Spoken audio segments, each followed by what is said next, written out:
Welcome back, everyone, and welcome, Karen. So nice to have you back on the show. Hi, Sally. Nice to be here.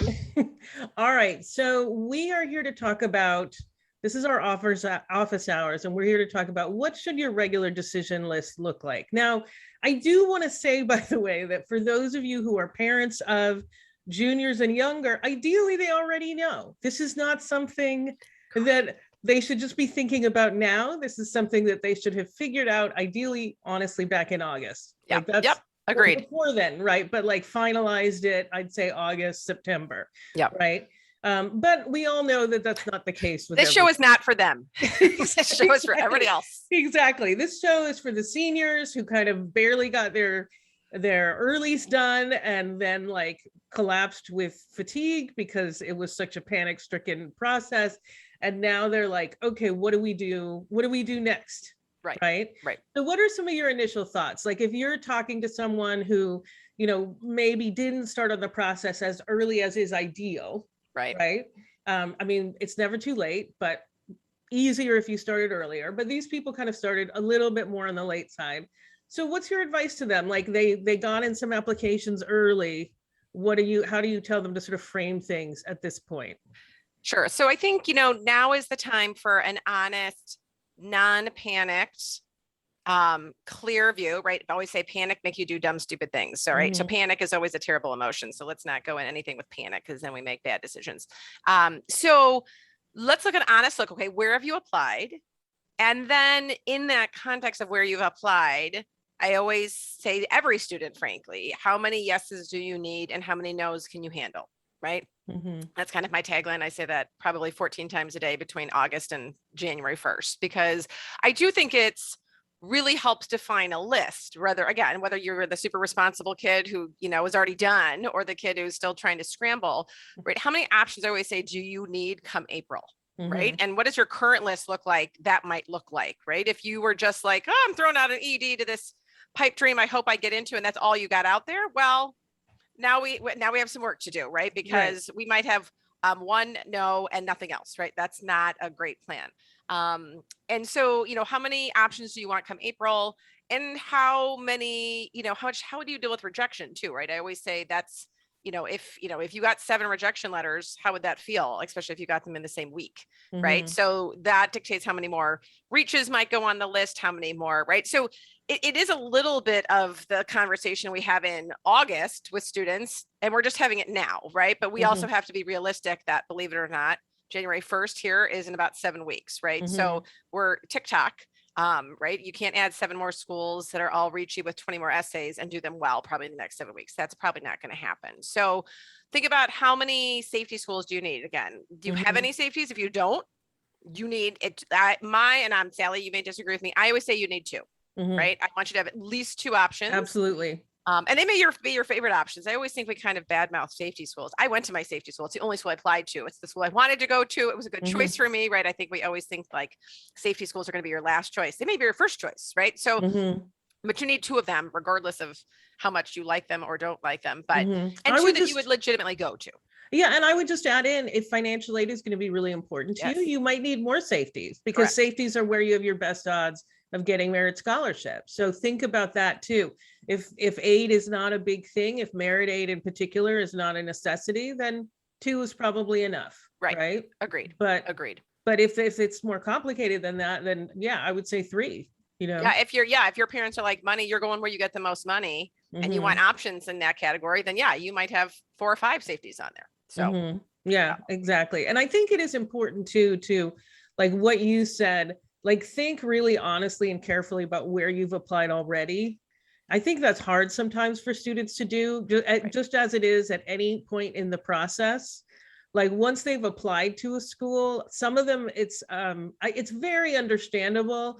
We all have different ways of coping. Some people go straight into magical thinking that they're definitely going to get in.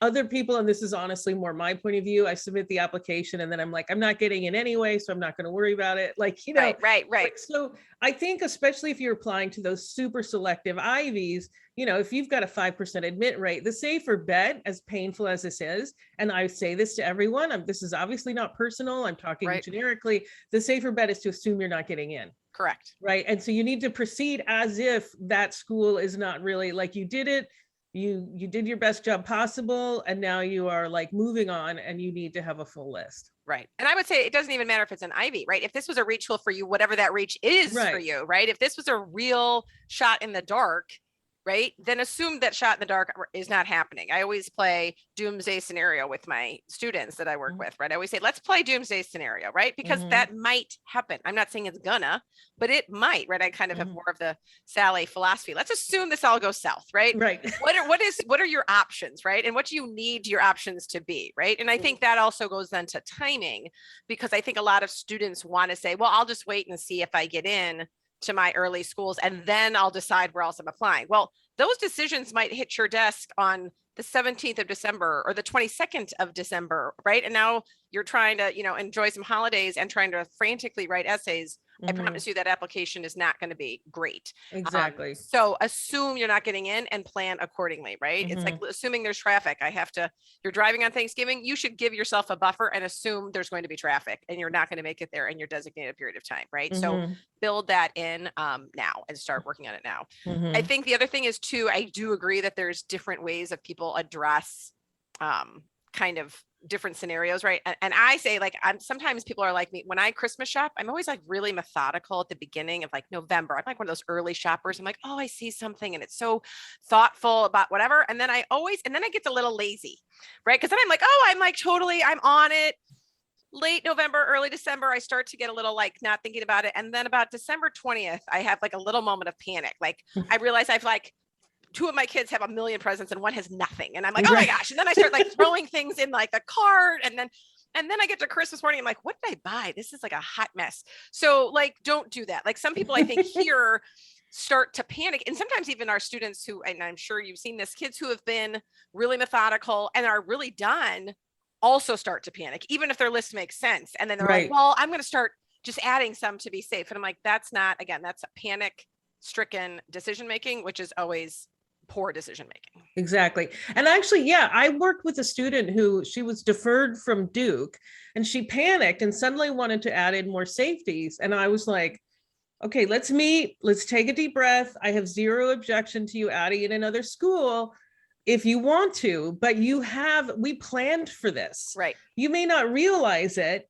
but we planned for this because we know that was a reach. Duke, so we planned that. Duke. Right. It's a reach for everybody. You're a great student. It's a reach for everybody. It does not mean that you're not getting into your mid-range and your safety schools. That's not what that means. So I kind of talked her down and she was like, oh, I already have safeties, don't I? And I'm like, yes. Do you think I would have let you get to this point without safeties? No. What do you think I was nagging you about all that time? Right. Exactly. And so she was like, okay, I can relax. And I'm like, seriously, you want to throw in this other school that you're talking about? It's a great school, but I don't want you to do it out of panic. I want you to do it because upon reflection, you think it gives you some really nice options. Correct. And that's the fine. key thing. I think it's not like if you wouldn't have applied there before, why are you interested in applying there now? And maybe you visited it, or maybe somebody mentioned it to you and you did some research and now it does seem like a viable, like good option.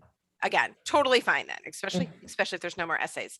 But I see that like, well, there's no more essays, so I'm going to just put these 4 again in the cart. And like you had no interest in these back in August when we were methodically doing this. Why do you have interest in this now?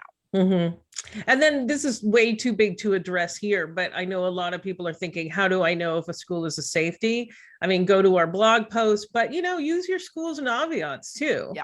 Right. And look for those schools where you are well above the average. Like a safety is not a school where most people like you get in. A safety is a school where everybody likes you, gets in. I always say a safety is where, unless you confess to being a sociopath in your essay, you're going, right? Like, unless you get D's all of a sudden or confess to being, a serial killer, you're going to get in, right? So again, I think Naviance is a great tool. A lot of, again, if you're a newer listener, I know we talk about Naviance a lot, but if you're a newer listener, most high schools use a program called Naviance where you can kind of track how previous applicants from that high school have done at different colleges over however long they've been tracking the data. And that can be a really helpful tool if you can see if you're hanging out with the admit dots and the scattergram or the deny dots or the wait list. And so that is also a great way of kind of deciding how you're going to fare. And then the one last thing I want to make sure to talk about is what about early decision 2?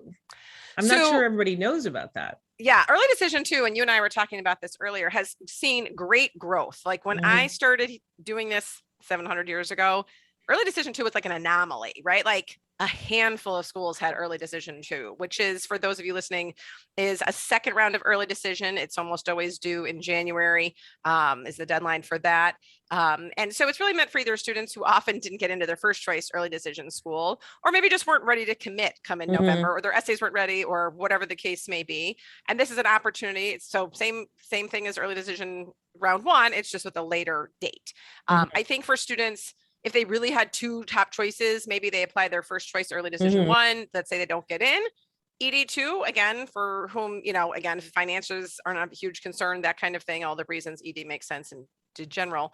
Yeah, ED2 can be a great choice. And I've seen exponential growth in schools offering ED2. Yeah, without a doubt. So it's worth it if there is a second choice that you have. Yeah, for sure. To look at it, because I think we also, it's important to be honest and know that if you applied early decision one to your top choice and you were deferred, that was your best odds of getting in. I can't say, unfortunately, though, that it's 100%. I have seen students sometimes get in when they were deferred from early decision, but the vast majority of the time that is not going to happen, and it's going to be even harder to get in. That is not the case for early action. Let's be clear about that. Yeah. But for early decision, if you were deferred from your top early decision, odds are not in your favor for getting in. Like it's even harder than it was the first time around. So, and you might get waitlisted, still just more waiting, and it just, right, a lot of times an ED defers because we really liked you, but we know we're not going to take you. Yeah, exactly. And it is, I actually will just quickly, I think we'll wrap it up here, but so yeah, just because we deferred you also doesn't mean we don't like you. I want to be very clear about that. Since we're talking about some hard truths right now, we still liked you, the people that we deferred. We just didn't have room for them, or denied, or right. So correct. Just did not have personal. room. It is not personal. Let me repeat. This is not personal. It is really not. All right. Well, thank you so much, Karen. You're welcome. Nice to see you, Sally. Happy Thanksgiving, everybody. Yeah, happy Thanksgiving. And then, although actually this is airing in December, so happy joking. Well, I hope you had a lovely Thanksgiving. Exactly. All right. Now we're going to take a short break, and then Lauren Randall and I will be discussing her experience with internships in college.